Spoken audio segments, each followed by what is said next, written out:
Hi అండి, అందరికీ నమస్తే. Welcome to Anu's kitchen. గోరుచిక్కుడుకాయలతో మనం ఎక్కువగా పుల్లగూర తాలింపు చేసుకుంటూ ఉంటాము.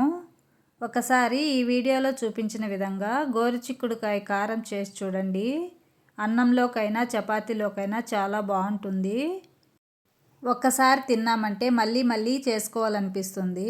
అన్నం మొత్తం ఈ కారంతో తినేయచ్చు, అంత బాగుంటుంది. ఇప్పుడు ఈ గోరుచిక్కుడుకాయ కారం చేసుకోవడానికి 1/2 కిలో గోరుచిక్కుడుకాయలు, 15 పచ్చిమిరపకాయలు, పెద్దది ఒక ఆనియను, పోపు దినుసులు, కొద్దిగా కరివేపాకు, 1/2 స్పూన్ పసుపు తీసుకొని ఇప్పుడు పచ్చిమిరపకాయలు, గోరుచిక్కుడుకాయలు వాటర్లో 2-3 సార్లు నీట్గా కడుక్కొని వీటిని ఈ వీడియోలో చూపించిన విధంగా ఇటువైపు చివరన అటువైపు చివరన కొద్దిగా తీసేసుకొని ఈ విధంగా చిన్న చిన్నవిగా తుంచుకోవాలి. మేమైతే వీటిని మట్టికాయలు అంటాము, కొంతమంది గోరుచిక్కుడుకాయలు అంటారు.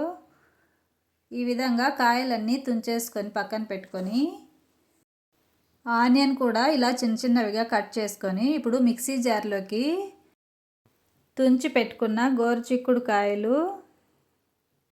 పచ్చిమిరపకాయలు, రుచికి సరిపడా ఉప్పు వేసుకొని మరీ మెత్తగా కాకుండా ఈ విధంగా కచ్చాపచ్చగా గ్రైండ్ చేసుకొని ఇప్పుడు ఇందులోకి కట్ చేసి పెట్టుకున్న ఆనియన్స్ వేసుకొని ఆనియన్స్ కలిసేటట్టు మళ్ళీ ఒకసారి గ్రైండ్ చేసుకొని ప్యాన్ పెట్టుకొని 3-4 స్పూన్స్ ఆయిల్ వేసుకొని ఆవాలు, పచ్చిశనగపప్పు, మినప్పప్పు, జీలకర్ర వేసుకొని వేయించుకోవాలి.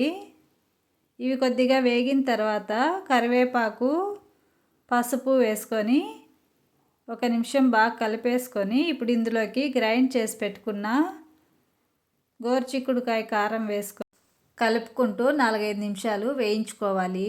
చాలా బాగుంటుందండి. తక్కువ టైంలో తక్కువ ఇంగ్రీడియంట్స్తో చాలా ఈజీగా చేసుకోవచ్చు. మీరు కూడా ఒకసారి ట్రై చేయండి. ఈ విధంగా 4-5 నిమిషాలు వేయించుకున్న తర్వాత మూత పెట్టుకొని మధ్య మధ్యలో కలుపుకుంటూ లో ఫ్లేమ్లో 10 నిమిషాలు వేయించుకోవాలి.